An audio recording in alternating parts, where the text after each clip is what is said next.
now to figure out what happened here, I got up in the mud pit. You know, I drove that truck to the fairgrounds. Sorry, I'm all sweaty. It's kind of hot outside, but yeah, I drove the truck up to the fairgrounds, and I thought it was driving kind of hard there. I couldn't get to go past second gear.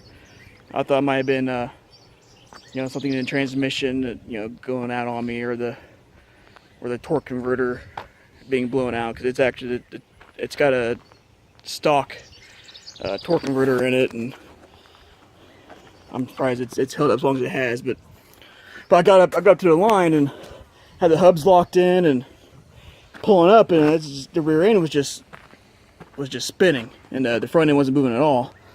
Well, the axle here, I had it locked in. The front drive shaft was spinning. The knuckles were spinning. Tire was sitting still.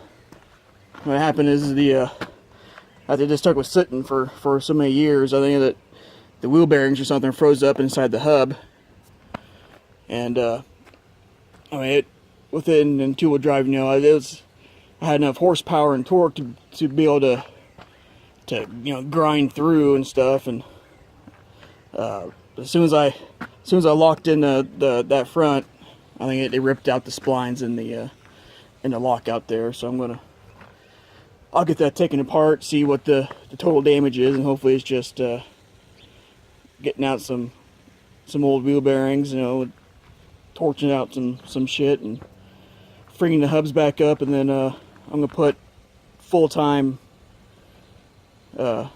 axle hubs on there. This was a full-time axle to begin with, and I converted it to part-time back when I was driving this truck every day, and now it's got too much power, and considering what it's made for, it's time to get rid of the lockouts and go full-time four-wheel on it. So hopefully I'll get that. If I get that done soon, you know, maybe I'll get one more chance to run this thing this summer. If not, well, fuck it. There's always next year. Okay, so I started digging into this front axle on the Apache, and you look in there initially, and you can see why it's seized up. Yeah, this thing got parked full of moisture, and I just sat there and ate at it, and you can't really tell looking in there, but this inner ring you see back there behind this sprocket, that's supposed to have splines on it, and that's I'm not seeing any on there.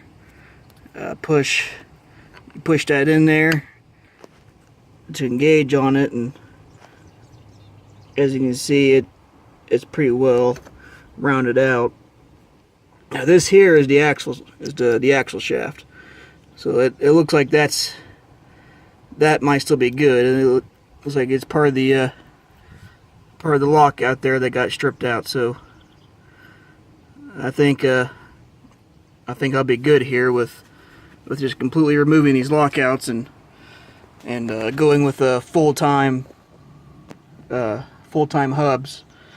So I'll get this larger portion popped off there, and we'll get a better look at what's going on inside this hub. Okay, I got that sprocket out, and as you can see, you can see a few spots on here, right there where my thumb is, where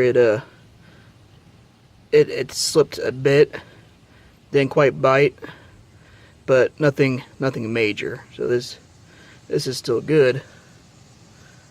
And then looking in there again, I mean,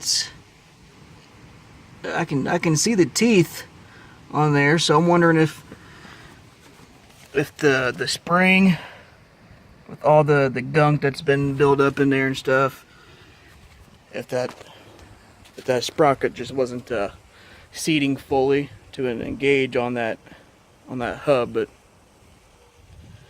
I'll have to take it apart further and see what else is going on inside there. Like I said before, when I had the front end, I had the lockouts on.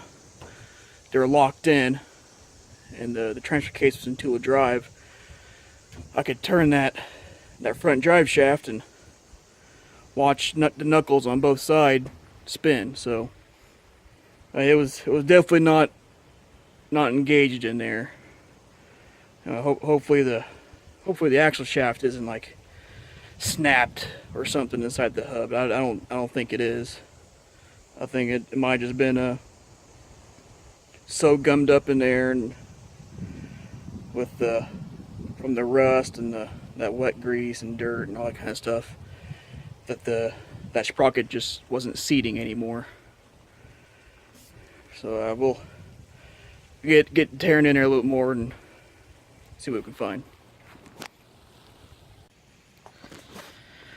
Alright, so looking down in here,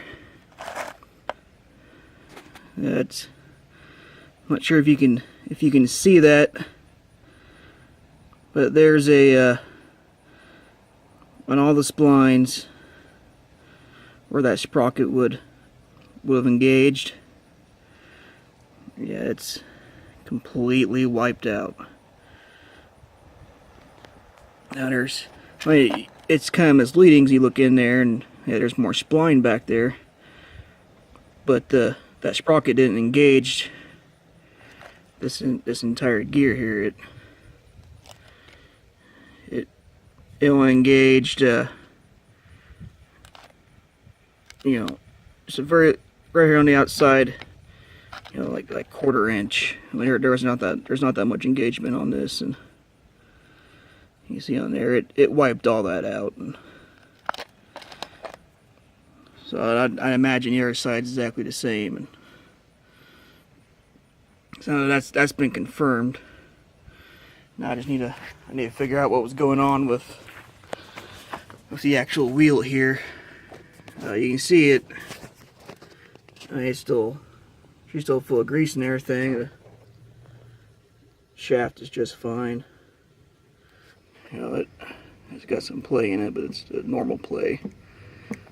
So my guess is that you see that grease, how brown it is and mucked up and everything. There's water back in there, and I bet you when the ball joints is not ball joints, but wheel bearings is probably just it completely rusted in one piece, and so this hub's not seized completely. I had this thing rolling down the street. I drove it to the mud bog there, so it must have just it's got a lot of resistance still. I mean, I said I was in in second gear going down the street when I normally would have been in fourth gear. I mean, I was at probably 3,000, 3,500 RPMs trying to get to that bog. And I mean, you've got to first gear, you've got to really you gotta give it gas for it to start rolling, and it's never been like that before. So that's probably where the resistance is at. And those lockouts, there were some cheap mile marker lockouts, so they weren't designed to stand up to it's not a lot of abuse you would normally think, but it's more abuse than what they were made for. I'll get these hubs apart and freed up. I'll get a look around, try to find if I can find the old external